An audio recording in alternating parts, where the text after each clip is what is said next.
Hey Heritage Landing, Elisa Cromaldi here again to help you get vocal about social. All right, so now all my little bean counters and all my type A personalities, my really detail-oriented people, you guys are gonna love this video because I'm gonna tell you where to look to substantiate the information that you are not able to break your golf membership away from your parcel. All right, so if you look in the link below, I am attaching the links to the association declarations where you can see this information, but basically here's how it works. So let's say you're coming from Ohio and you belong to a golf club up there and you're used to the standard operating practices of being a member at a golf club, right? So very likely that club is set up as a regular corporation, right? So they've got all their rules, they've got processes for how you can enter and exit the membership program, you know, what all those rules are, and it's defined and it's run as a corporation. Well, with bundled golf, 1000% different. So first let's look at the term bundled. Bundled golf. What does bundled mean? Well, that means that the golf is bundled to your parcel ID. Your parcel ID is like your property. That's like the identifier for your home. So it could be for the condo or single family, whatever it is, you have a unique parcel ID, which is recorded with the state, and that is your home, right? So where you're, so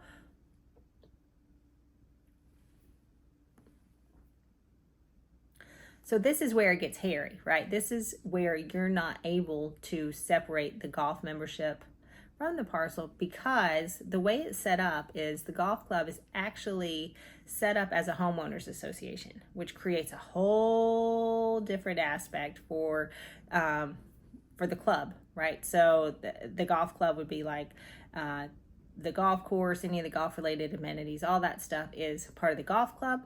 And then you've also got the Master Association. So every single home within the community is going to be part of the Heritage Landing Master Homeowners Association. So that'll be basically all the amenities that are not golf related.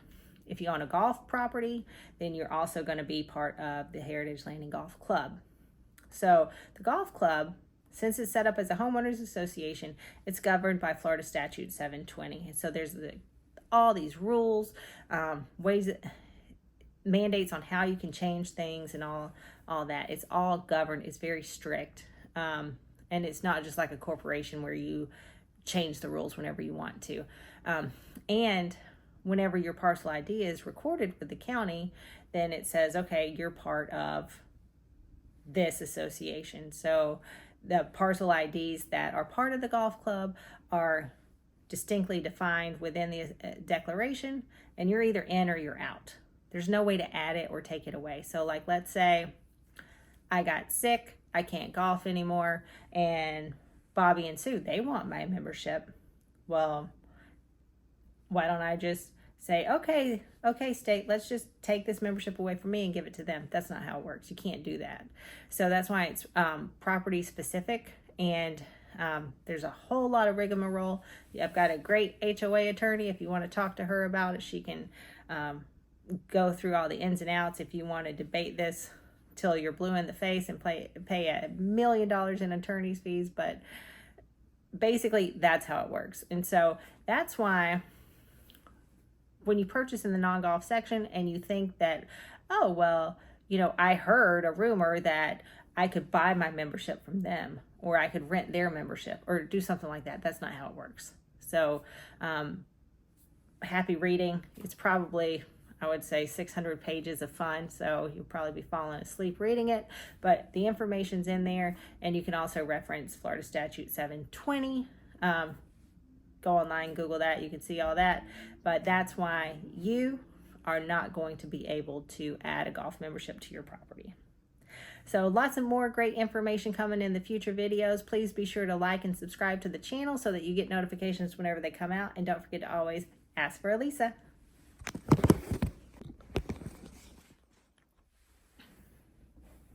Hey Heritage Landing, Elisa Cromaldi here again to help you get vocal about social. All right, so in this episode, we are going to talk about money, and in regards to property values, right? So, whether you are in the market to sell, in the market to buy, in the market to invest, in no market at all, because this is your forever home and this property is going to be your heirs' problem whenever you're gone. Whatever the case is, you're interested in those property values, and don't act like you're not. I heard from one homeowner who was like, it doesn't really bother me if the property value goes down because I'm in this for the long haul. And, I think within that context, they meant, it can go down, it can go up, whatever. They can ride it out, which is fine. That's great. But don't tell me when those postcards come out to you every month that have the property values, you're not looking, because I know you are, because it feeds through to my website and it says so-and-so was interested in learning the value of their home, right? I know the internet's creepy. Don't worry. I don't harass people. Look away. But anyway, in regards to the property values, I wanted to take a minute to explain what could happen in Heritage Landing if things go unchecked. And really, that's why we're here trying to raise this awareness for everybody, right? So no different than whenever you came to Heritage Landing and you purchased your property. Many of you purchased it new construction from Lennar. Others of you have already bought it as a resale. Whatever the case may be, whenever you purchased, you most likely were aware that there were non-golf homes. Like the early buyers, there was no non-golf to compete with, so like you didn't really have that basis of comparison. But over the past, let's say 2 years, non-golf homes have been there. And so for those of you who have entered our market during that time, you had a choice. You could either buy golf or non-golf, right? And so, yes, obviously there is a difference in the purchase price of the home if you buy a golf property, right? Why is that? Well, think about it. In the previous video, I said you're a proportionate owner, right? You're a proportionate owner of that golf course. So I'm going to walk over here and I'm going to take off my 860 whatever sliver of land, and that's mine.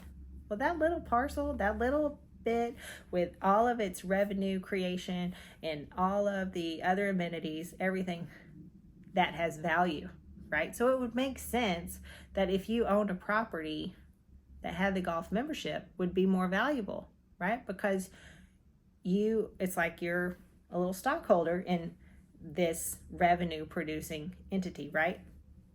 So it would make sense that golf properties are a higher cost than the non-golf.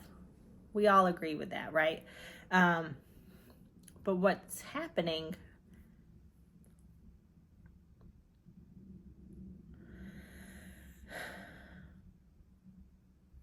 so what we have to be aware of is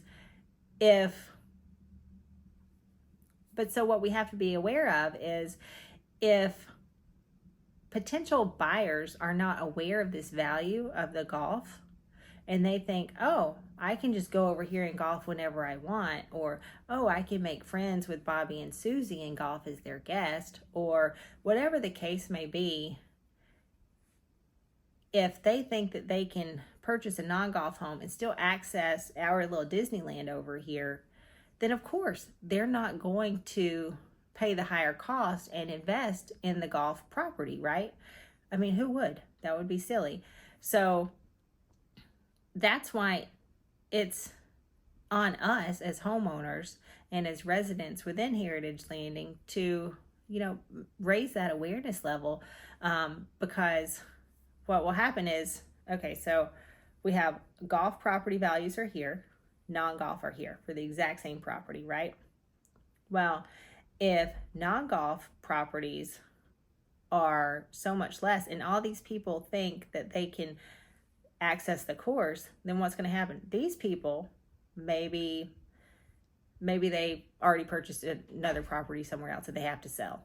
Maybe, they got sick and they have to go back to Ohio. Whatever it is, you've got certain people here that have to sell not necessarily because of financial reasons, but, whatever those personal reasons may be, they want to be done. So now they're going to drop the prices. They're going to drop the prices to keep in competition with the non-golf. So what's going to happen is now these values are going to get level. And then what's the point in that? Now you've lost all of your appreciation that you've had in the home. And not only that, now you have Disney World over here, right? You have your golf course, you have all this fun, and you have all these people that think that they can come and play on it. And so that's going to affect your property values. And that can happen so quickly, right? So quickly. So that's why we're rolling these videos out right now, just to raise that awareness so that, both current homeowners, prospective buyers are going to be watching this too, so that everybody is aware that, it's a misnomer to think that if you buy the non-golf during season, you're going to be able to play on this course, because you're not. If you say, I'm going to go make a friend with somebody that has golf, and I'm just going to pay the extra fee, the guest fee, so it's going to cost me a little bit more to play golf, but I'll be able to play as their guest. Well, for those of you who haven't really paid attention to the booking process, if you're a golf owner, right? So every time that you play, every time that your name goes on the tee sheet, every time you get placed, you're hit with 1 point, right? If you bring in Bobby over here, right, instead of getting hit with 1 point for him, now it's 1.5 points. So very, very quickly, you're going to accumulate too many points. So now you're not going to be able to play golf, right? So I want you guys to be aware of that, because, this is a very valuable commodity. Heritage Landing is amazing. It's an amazing course. If you were to compare Sunseeker, they're selling golf memberships, $80,000 and $8,000 a year or something crazy like that. And look at Heritage Landing. It's amazing. And we need to protect these values and, create that distinction within the course, because it is, it's an amazing asset that you have here in Florida. And it's important that we all just make sure everyone's aware of the situation, so that our property values stay up. Now, for many of you that are watching this, you may or may not care about the property values. Who cares, right? But before you think that this doesn't apply to you, it absolutely does in other ways, specifically in regard to your carrying costs. So I'll be talking about that in the next video, so stay tuned. But don't forget to like and subscribe to my channel, so that way you're getting updated notifications whenever a new video hits. And don't forget to always ask for Elisa.